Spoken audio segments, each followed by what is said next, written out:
স্বাগত দীপ্তর সন্ধ্যার সংবাদে। আপনাদের সাথে আছি আমি আনোয়ারুল আলম। শুরুতেই জানাবো সংবাদ শিরোনাম। পশ্চিমবঙ্গের পরবর্তী মুখ্যমন্ত্রী হচ্ছেন বিজেপি নেতা শুভেন্দু অধিকারী। কাল শপথ নেবেন তিনি। রাজধানীতে মাছ, মাংস, সবজির দাম চড়া, হিসাব মিলাতে হিমশিম খাচ্ছেন সাধারণ ভোক্তারা।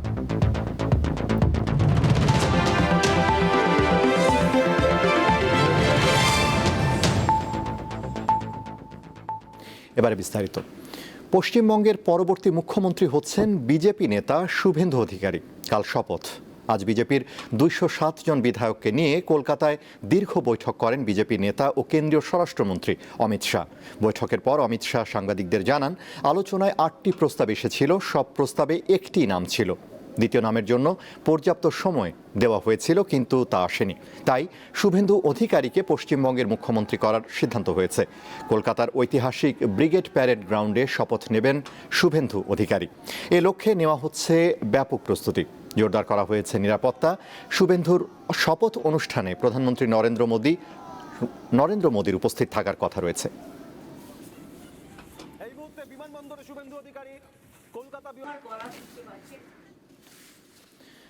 হাম ও হামের উপসর্গ নিয়ে আরও 7 শিশুর মৃত্যু হয়েছে। এর মধ্যে 6 শিশু মারা গেছে হামের উপসর্গ নিয়ে, আর 1 শিশুর মৃত্যু হয়েছে হামে। শুক্রবার স্বাস্থ্য অধিদপ্তরের প্রতিবেদনে এই তথ্য জানানো হয়। এ নিয়ে গত 54 দিনে দেশে হাম ও হামের উপসর্গ নিয়ে মৃত্যুর সংখ্যা দাঁড়িয়েছে 343 জন। এর মধ্যে হামের উপসর্গ নিয়ে 285 এবং নিশ্চিত হামে 58 শিশুর মৃত্যু হয়েছে। এছাড়া 24 ঘন্টায় দেশের 8 বিভাগে সন্দেহজনক হাম রোগীর সংখ্যা 1212 জন। হাসপাতালে ভর্তি হয়েছে 950 শিশু।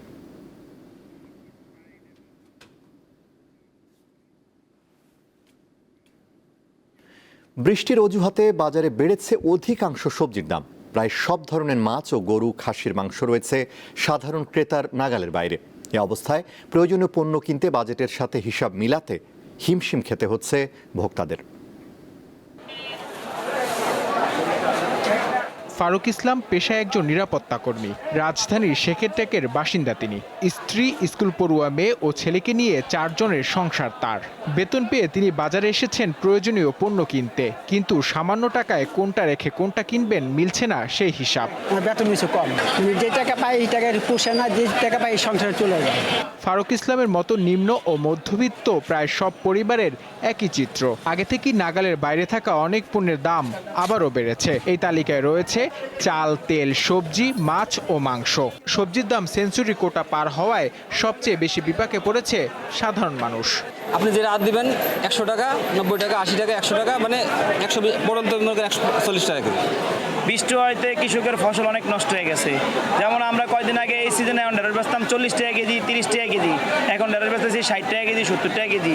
এটা হচ্ছে আমরা যেখান থেকে আনি ওইখানেই কোনো একটা হয়তো সিন্ডিকেট বা কিছু একটা আছে। বেড়েছে প্রায় সব ধরনের মাছের দাম।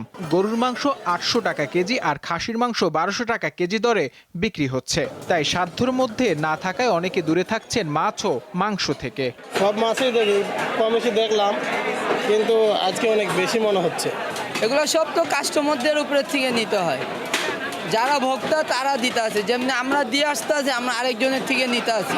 কুরবানির আগে গরু টরু অনেক উঠবে হাটে, তখন হয়তো একটু লেস হইতে পারে। অরিজিনাল খাসিটা 1300 টাকা, আর যে যেটা দেখতেছেন ওটা 1200 টাকা দিতে আসে। খাসি কয়া ওটা হলো বকরি, এটা তো আপনি চিনতে পারবেন না। বাজারে সয়াবিন তেলের সরবরাহ কিছুটা কমেছে। কোরবানিকে সামনে রেখে বাড়তে শুরু করেছে আদা ও রসুনের দাম। বেশি বাড়ছে আদা রসুন তুলনামূলক গত সপ্তাহে, এই সপ্তাহে 40 টাকা কেজি পড়ছে। এই অবস্থায় বাজারে স্বস্তি ফেরাতে উদ্যোগ নিতে সরকারের প্রতি আহ্বান জানান ভোক্তারা। নূর আলম, দীপ্ত সংবাদ, ঢাকা। বাঙালি জাতির ইতিহাসে 25 বৈশাখ আরেকটি গুরুত্বপূর্ণ সাংস্কৃতিক উৎসবের দিন। বিশ্বকবি রবীন্দ্রনাথ ঠাকুরের 165তম জন্মবার্ষিকী। বাংলা সাহিত্য, সঙ্গীত, চিত্রশিল্প ও দর্শন প্রতিটি স্তরে রবীন্দ্রনাথ এমনভাবে মিশে আছেন যে তার জন্মদিন বাঙালির এক আনন্দঘন সাংস্কৃতিক উৎসবে পরিণত হয়েছে।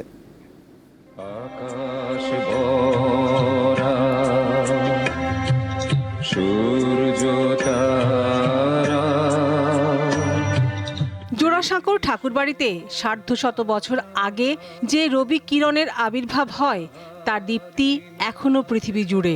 রবীন্দ্রনাথ কেবল বাঙালির কবি নন, তিনি হয়ে ওঠেন বিশ্ব মানবের মুক্তির দূত। যখনই পৃথিবীতে ঘৃণা আর সংকীর্ণতার মেঘ জমে, তখনই তিনি শুনিয়েছেন অভয়ের বাণী।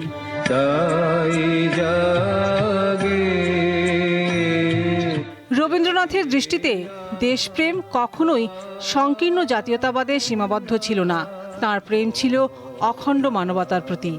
রবীন্দ্রনাথ ঠাকুর ছিলেন মূলত সেই আনন্দবাদী ধারার, অর্থাৎ যিনি মনে করতেন সাহিত্যের মধ্য দিয়ে লেখক এক ধরনের আনন্দ অনুভব করেন এবং তার মধ্য দিয়ে নতুন সৃষ্টি তৈরি হয়।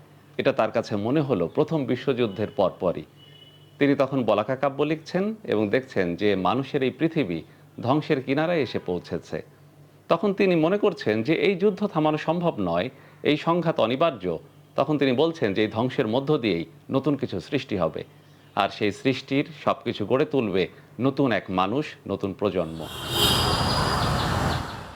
বিশ্বকবি রবীন্দ্রনাথ ঠাকুর তার বিখ্যাত প্রবন্ধ সভ্যতার সংকটে বলেছেন, মানুষের প্রতি বিশ্বাস হারানো পাপ, সে বিশ্বাস শেষ পর্যন্ত রক্ষা করব। এই বাক্যের মধ্যে দিয়ে তিনি আসলে আধুনিক পৃথিবীর সবচেয়ে বড় সংকটের সমাধান দিয়ে যান। প্রযুক্তি আর কৃত্রিম বুদ্ধিমত্তার এই যুগে দাঁড়িয়েও বারবার ফিরে আসতে হয় তার কাছেই, কারণ তিনি যন্ত্রের নয়, মানবতার জয়গান গেয়েছেন। ১৬৫তম জন্ম জয়ন্তীতে তার প্রাসঙ্গিকতা কেবল উৎসবের আয়োজনই নয়, বরং তার দর্শন নিজেদের শুদ্ধ করে নেওয়ার মধ্যে। বাঙালির আবেগ অনুভবের মহত্তম প্রকাশ ঘটেছে রবীন্দ্রনাথ ঠাকুরের রচনায়। সাম্প্রদায়িকতার ঊর্ধ্বে তার প্রকাশ। রবীন্দ্রনাথ ঠাকুর মনে করেন বিভিন্ন ধর্মের মধ্যে নানা রকম আচার আদি আছে এবং আনুষ্ঠানিকতা আছে, এর মধ্যে পার্থক্যও আছে, কিন্তু ধর্মের যে মূল ঐক্য, তার মধ্যে যে মানবতা, এটাকেই তিনি প্রধান করে দেখেছেন। তিনি গীতাঞ্জলির মধ্যে লিখছেন, এই যে আলো, এই যে বাতাস, এই যে মাটি, এই যে আকাশ, এ সব কিছুর মধ্যেই লুকিয়ে আছে আমাদের প্রাণ। ফলে তার ধর্মবোধের মধ্যে যেটাকে আমরা বলি মোটা দাগে অসাম্প্রদায়িকতা, সেটা আমরা প্রবলভাবে দেখতে পাই। বিশ্বকবি বাঙালির কাছে অতীতের কোনো মহিরুহ নন, তিনি আজও সমান প্রাসঙ্গিক ও ভবিষ্যতের পথদ্রষ্টা। লাবণী গুহ, দীপ্ত সংবাদ, ঢাকা। টানা বৃষ্টি উজানের ঢলে কিশোরগঞ্জের হাওর অঞ্চলে তলিয়ে গেছে প্রায় ১৩,০০০ হেক্টর জমির ধান। এতে ক্ষতিগ্রস্ত প্রায় ৫৩,০০০ কৃষক। কৃষি বিভাগ জানিয়েছে ক্ষয়ক্ষতির পরিমাণ ২৬০ কোটি টাকার মতো। তবে কৃষকদের দাবি ক্ষতির পরিমাণ আরও বেশি। কিশোরগঞ্জের হাওর অঞ্চল থেকে বিস্তারিত জানাচ্ছেন সহকর্মী মশিউর রহমান নাদিম। আমি এখন আছি কিশোরগঞ্জের ইটনামিটামন অষ্টগ্রাম হাওরে।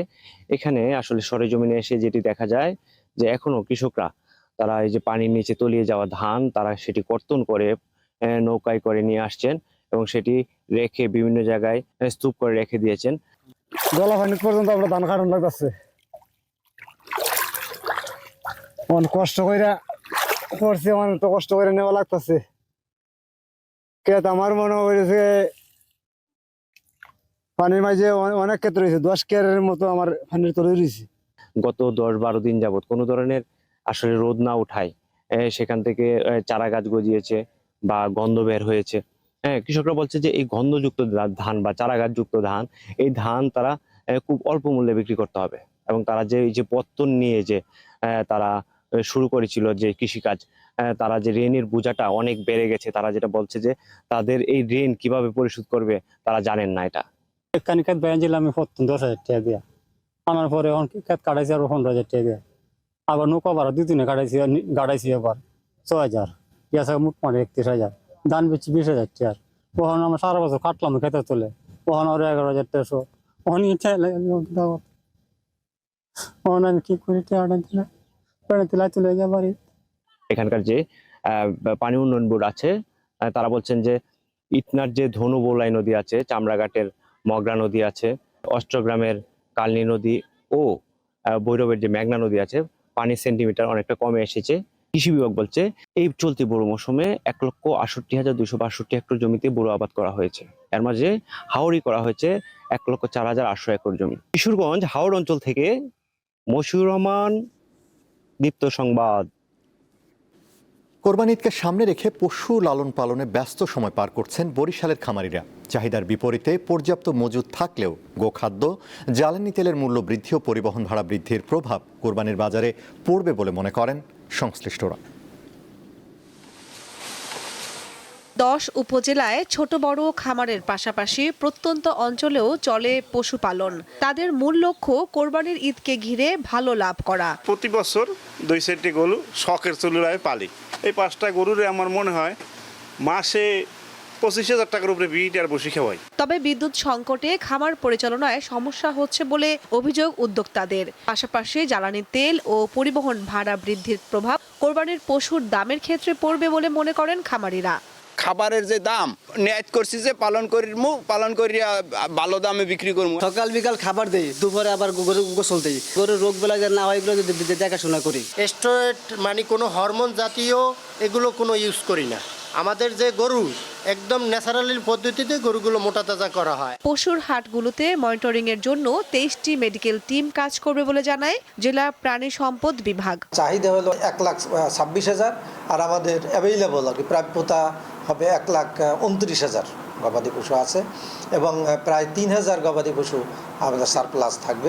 জেলায় ছোট বড় মিলিয়ে গরু ছাগলের খামার রয়েছে অন্তত 9,155টি।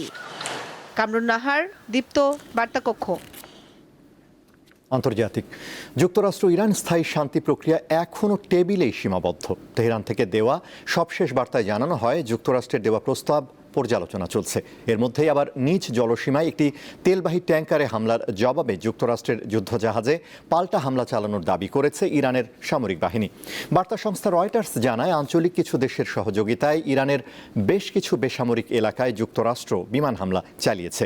কেশমদ্বীপ, বন্দর আব্বাস, মিনাব শহর ও দেশটির হরমুজগান প্রদেশের সিরিক শহরে হামলা চালানোর অভিযোগ ইরানের। এসব হামলাকে কেবল মৃদু টোকা হিসেবে অভিহিত করেছেন যুক্তরাষ্ট্রের প্রেসিডেন্ট ডোনাল্ড ট্রাম্প। তবে ট্রাম্প দাবি করেন যুদ্ধবিরতি এখনো বহাল রয়েছে। এবিসি নিউজকে দেওয়া এক সাক্ষাৎকারে তিনি এসব কথা বলেন। দীর্ঘ 48 বছরের ঐতিহ্য আর হেক্সা জয়ের স্বপ্নে নতুন সাজে সেজেছে ব্রাজিলের রিওর অলিগলি। দেশটির জেনিরো রোচিনহার নুনেস স্ট্রিট পরিণত হয়েছে ফুটবলের এক জীবন্ত ক্যানভাসে। প্রতিটি আলপনা যেন জানান দিচ্ছে হেক্সা মিশনের।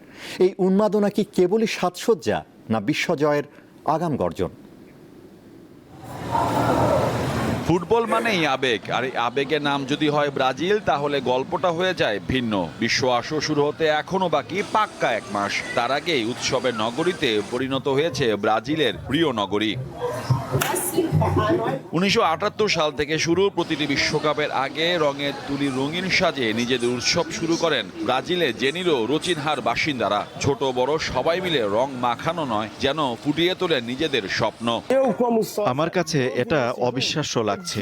আমি মনে করি এখানে আরো অনেক কিছু যোগ করা যেতে পারে যা গুরুত্বপূর্ণ। আমার ধারণা এই রাস্তাটি আরো বেশি মানুষকে আকর্ষণ করবে। তাতে পারস্পরিক আলাপচারিতা এবং ব্যান্ডের আনাগোনা বাড়বে।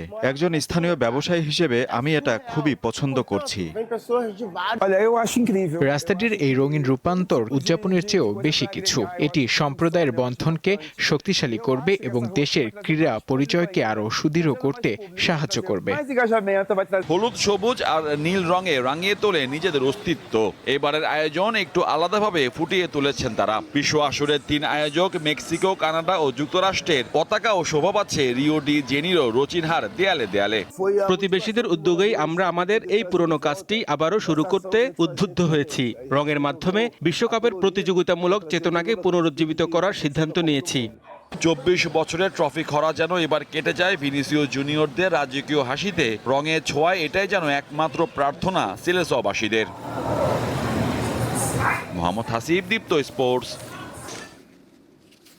শেষ করব দীপ্ত সংবাদ, তার আগে সংবাদ শিরোনামগুলো জানাবো আরও একবার। পশ্চিমবঙ্গের পরবর্তী মুখ্যমন্ত্রী হচ্ছেন বিজেপি নেতা শুভেন্দু অধিকারী। কাল শপথ নেবেন তিনি। রাজধানীতে মাছ, মাংস, সবজির দাম চড়া, হিসাব মিলাতে হিমশিম খাচ্ছেন সাধারণ ভোক্তারা। টেস্টের প্রথম দিনে পাকিস্তানের বিপক্ষে বাংলাদেশের সংগ্রহ 4 উইকেটে 301 রান, শান্তর সেঞ্চুরি।